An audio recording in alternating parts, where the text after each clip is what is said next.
feelings from facts. Yeah, I think that's wonderful to share for sure. Irie, thank you for sharing that, because I think that could sometimes be challenging too. And then definitely, it's okay to share our feelings as well as our facts. Sometimes we might not want to share maybe some of those more sensitive feelings, depending on what that might look like for us as individuals, which is definitely understandable. And so with imposter syndrome, part of how we can combat it is to recognize that it exists. And then when we receive positive feedback, embrace it. By denying it, we're rejecting that person's judgment. So that's one way of looking at it. I definitely have been, I've done that before, though. When I've received positive feedback, sometimes I'll dismiss it. So I have to just catch myself when that happens. Oh, I dismissed that. Why is that? And just acknowledge that sometimes that does happen. And another way of looking at it is don't talk about your successes with words like just, only, because that can very much dismiss and devalue what our accomplishments are. Our accomplishments are accomplishments, and definitely it's okay to have that pride in our accomplishments. A couple of other items, be proud of being humble. And remember, it's okay to seek help from others. We are social creatures, and we crave that social connection, whether we're introverted or extroverted. That's part of our human makeup. And so we do crave that connection with other people. Many successful people have had mentors. And Connie wrote, not deflecting compliments is a huge thing I need to work on. I'm right there with you, Connie. And I think really just checking ourselves when that comes up, it can definitely come up, and checking ourselves when that comes up and thinking about, where is that coming from? Is it perhaps the message I heard about myself in the past? Can I go ahead and say thank you? It's okay to correct ourselves. Jeff wrote 10, 10, 10 challenge, write down 10 items for each category: goals, gratitude, what I love to do, make the connection of how we do actually succeed and can accomplish goals. That's awesome. I love that. So it's not who you are that holds you back, it's who you think you're not. I just love that. I think that's really powerful. And so next we're going to go into what is self-care. And there's so many different ways of defining self-care. Yes, thank you, Jeff, for sharing that. And one way of looking at it, it's the ability of individuals, families, and communities to promote health and prevent disease and maintain health. So this is really looking at our health, and so many different ways of looking at self-care. And we're gonna, let's see, just before, we have about 20 minutes left, so I'm going to go ahead and go into some self-care strategies that we can explore together. And I think these are really so useful. I really want to spend a little bit of time looking at these together. And so I'm imagining a lot of you have heard about, of course, the importance of breathing, where human beings definitely need to breathe. But breathing is such a great way to really help ourselves get grounded and get centered in the moment. And really looking at how we can engage in deep breaths is critical and helpful in helping us manage anxiety, stress, and our emotions overall. And so I encourage you to take deep breaths. And there's some studies that show that when we breathe in, we want that to be shorter than when we breathe out. So breathing in on a shorter, maybe a couple of seconds, and breathe out a little bit longer. And if we're noticing we're having shallow breaths, that's okay. We want to try to have deep belly breaths. Thinking about children when they're little, they're running around, they kind of have their bellies out. And as we get older, we're taught to keep our bellies in for aesthetics, right? But we want, for deep breathing, it's very beneficial to get that deep belly breathing, and it can help with our mental health and our self-care. Progressive relaxation is also another great tool for self-care. And that's really looking at relaxing our bodies at different stages. So some people start with the head to the toes or vice versa, being very intentional and mindful about that to help ourselves get grounded and centered. Speaking of grounded, number 3, 5 senses activity grounding. This is a great way to stop panic attacks, to be able to help with panic attacks. So it's the idea, has anybody here heard of 5 senses activity? Okay, so exciting. So it's, yes, Jeff has. Jeff, would you like to share a little bit about 5 senses activity grounding? I mean, at least when I do it, like, there was moments when I was younger where I would like freak out over things, and if I'm understanding it correctly, you kind of just imagine sensations. through, and practice your breathing technique as you're doing it. So I'll Mhm. imagine like an object and how it feels and how, um, and use my senses to think about how I would actually like interpret it. Nice. And as you're breathing, it kind of helps with like calming yourself down and kind of just taking a moment to not focus on whatever it is you're stressed about and just focus on what you're trying to like sense or what you're trying to feel.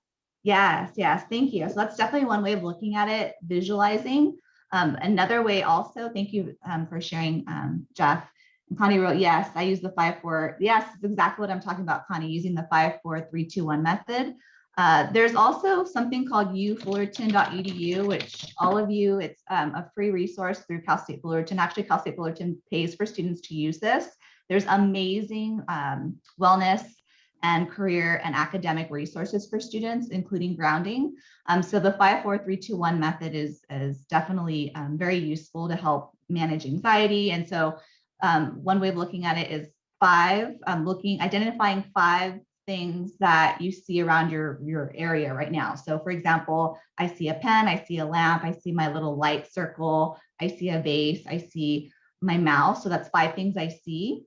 And then we want to think of 4 things I feel. So I could feel my chair. I have some rocks here. So 4 things I feel, 3 things I hear, 2 things I smell, and 1 thing I taste. And so the idea with this is that when we get grounded into the center moment, that can help us manage our anxiety. A lot of times anxiety comes from us worrying about what happened in the past and trying to correct something we did or something we thought we should have done or something that we thought we should have done better, or worrying about the future and trying to predict what might happen in the future, trying to control the future. And so with the 5 senses activity, we're really getting into the center moment, and that can help us manage our anxiety. Number 4, do something productive. 5, keep on schedule. 6, control what's yours to control. And 7, reach out for help when needed. Again, we're social creatures. We're here to support one another, and it's okay to ask for help when needed. Okay. So lastly, we're going to be talking about CAPS, which is a source of support for students.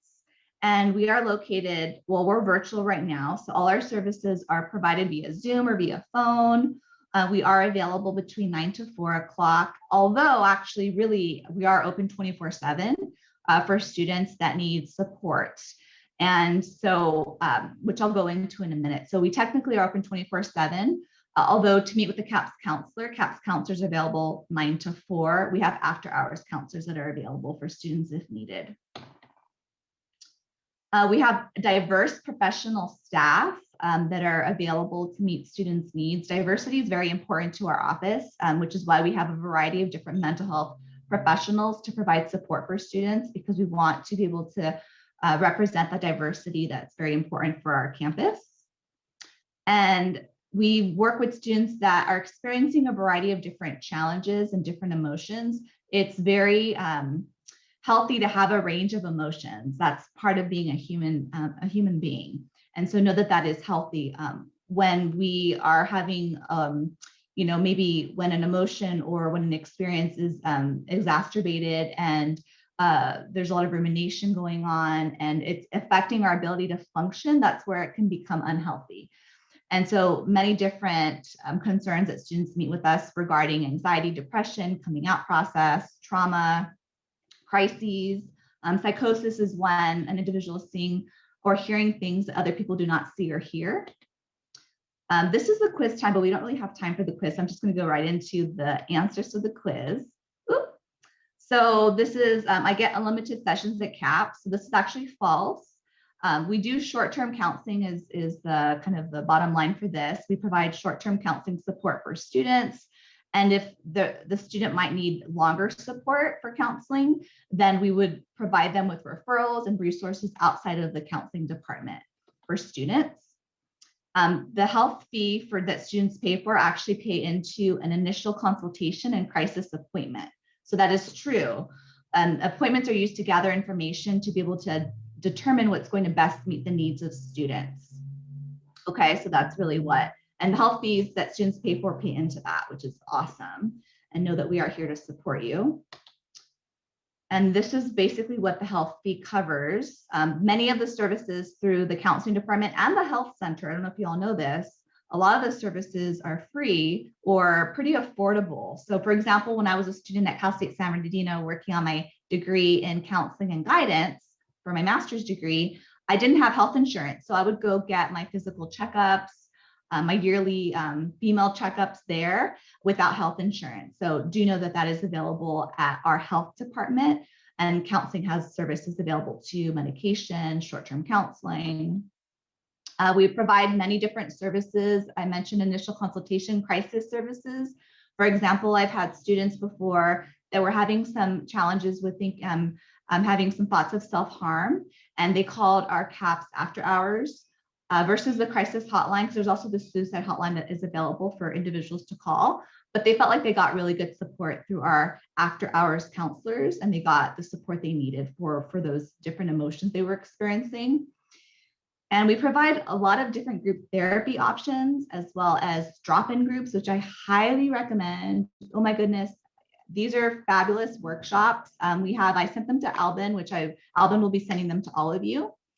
He put them in the chat. Thank you very much. We have drop-in groups, which basically, and there's actually one for graduate students. Oh my goodness, that we would love for you to be a part of.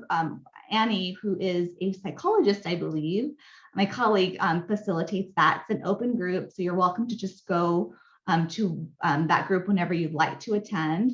There's also the wellness workshops, which go into stress, mood, and thought. I've co-facilitated those in the past, and they're amazing. The curriculum is actually on our website already. If you'd like to just check out how can I manage my stress in a healthy way, there's some really wonderful curriculum that was developed by mental health providers that is available for students.